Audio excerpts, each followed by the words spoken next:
আসসালামু আলাইকুম। আজকে আমাদের গৌরবের দিন।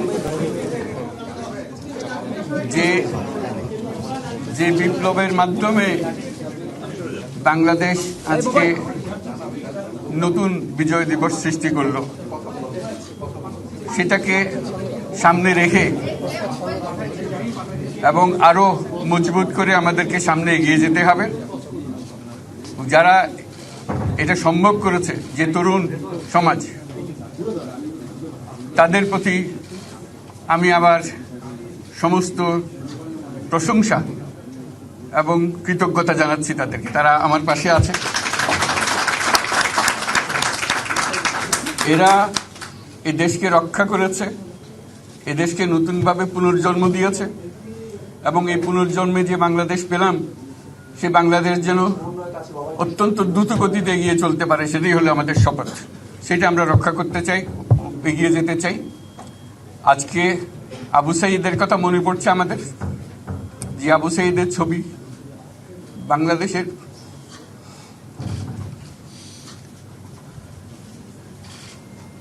প্রতিটি মানুষের মনে গেঁথে আছে। এটা কেউ বলতে পারবে না। কি অবিশ্বাস্য একটা সাহসী যুবক, বন্দুকের সামনে দাঁড়িয়ে আছে এবং তারপরে থেকে কোনো যুবক, কোনো যুবতী আর হার মানে নাই, সামনে গিয়ে আছে এবং বলছে যত গুলি মারো, মারতে পারো, আমরা আছি। তো যার কারণে এটা সারা বাংলাদেশ জুড়ে এই আন্দোলন ছড়িয়ে গেছে এবং যার কারণে বাংলাদেশ এই দ্বিতীয়বার স্বাধীনতা অর্জন করলো। এই স্বাধীনতাটা আমাদেরকে রক্ষা করতেই হবে।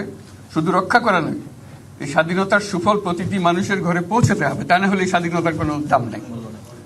এই স্বাধীনতাটাকে পৌঁছানো হলে আমাদের শপথ, আমাদের যে প্রতিজ্ঞা, যে আমাদেরকে এটা করতে হবে, ঘরে ঘরে পৌঁছাতে হবে। মানুষ যেন জানে যে বাংলাদেশ স্বাধীন হওয়ার অর্থ হলো তার নিজের পরিবর্তন, ব্যক্তির পরিবর্তন, সুযোগের পরিবর্তন, তার ছেলে মেয়ের ভবিষ্যতের পরিবর্তন। এটা যেন প্রত্যেকে বুঝে নেয় এবং আজকের তরুণ সমাজকে বোঝানো যে এই দেশ এটা তোমাদের হাতে, তোমরা এটাকে তোমাদের মনের মতো করে গড়ে তুলবে।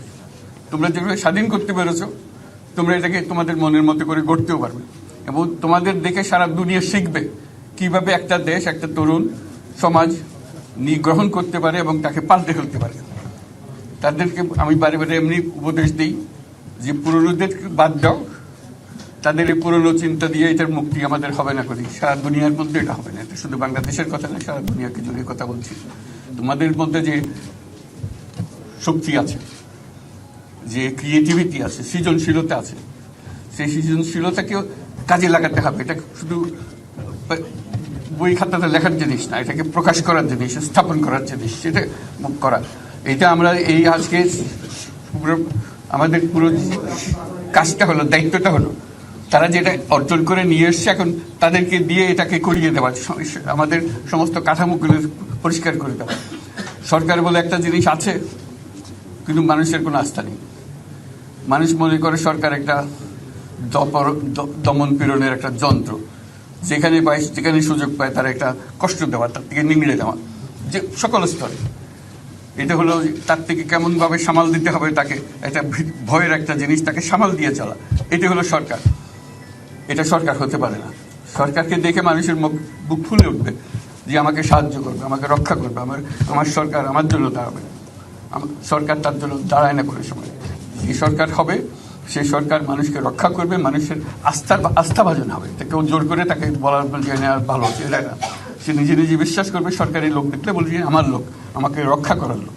সেই আস্থাটা আমাদেরকে ফিরিয়ে আনতে হবে মানুষের মনে। তাহলে মানুষও যোগ দেবে এটাতে। মানুষ এখন পিছিয়ে থাকে যে কিসের মধ্যে আমাদেরকে ঢুকিয়ে দিচ্ছে।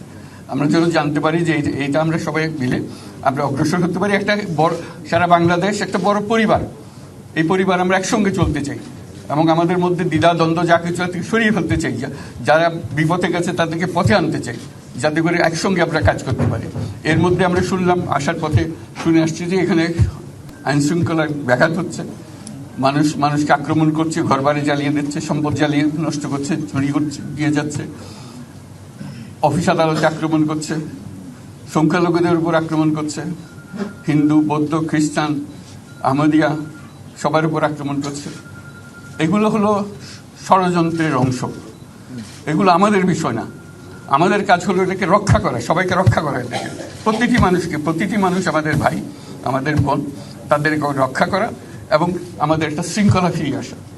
বিশৃঙ্খলা, সহিংসতা এগুলো হলো অগ্রগতির বড় শত্রু। আমাদের যে যাত্রা শুরু হলো সেই যাত্রার শত্রু, কাজে এই শত্রুকে যাতে রোধ করা যায়, তাদেরকে বুঝিয়ে শুনিয়ে হোক, তাদেরকে আইন শৃঙ্খলার হাতে দিয়ে হোক, এটা বোঝাতে হবে। তাকে মেরে পেটে এটা ঠিক না, আইন শৃঙ্খলা নিজের হাতে ঠিক না। তাকে আমাদের আইন শৃঙ্খলা বাহিনী এমন হতে হবে, তাদের হাতে সুপর্দ করলে আমরা নিশ্চিন্ত থাকবে তার একটা বিহিত হবে। এমনগুলো আমরা হাতে দিয়ে দিলাম, 2 টাকা দিয়ে আবার ছেড়ে দিল, এটা যেন আবার না হয়। আমাদের সেই আস্থাটা আমাদেরকে আনতে হবে। কাজে আইন শৃঙ্খলা যখন আমাদের প্রথম কাজ, এই আইন শৃঙ্খলা ঠিক না হওয়া পর্যন্ত এটা আমরা অগ্রসর করার জন্য পদক্ষেপ নিতে পারবো না। আপনারা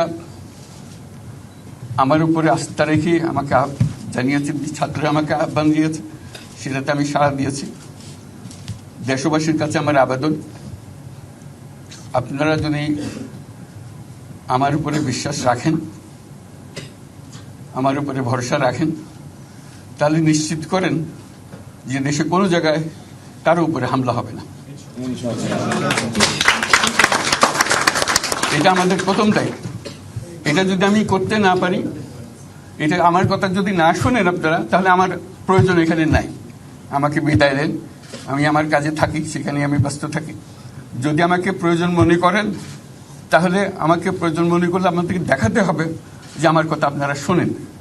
আমার কথা না শুনলে আমার কোনো প্রয়োজন নাই। আমার প্রথম কথা হলো, আপনারা বিশৃঙ্খলা থেকে দেশকে রক্ষা করেন, আপনারা সহিংসতা থেকে দেশকে রক্ষা করেন, যাতে আমরা যা আমাদের ছাত্ররা আমাদেরকে পথ দেখায়, সেই পথে আমরা এগিয়ে যেতে পারি। এটা একটা খুব সুন্দর দেশ হতে পারে, বাংলাদেশ একটা খুব সুন্দর দেশের সম্ভাবনাময় দেশ।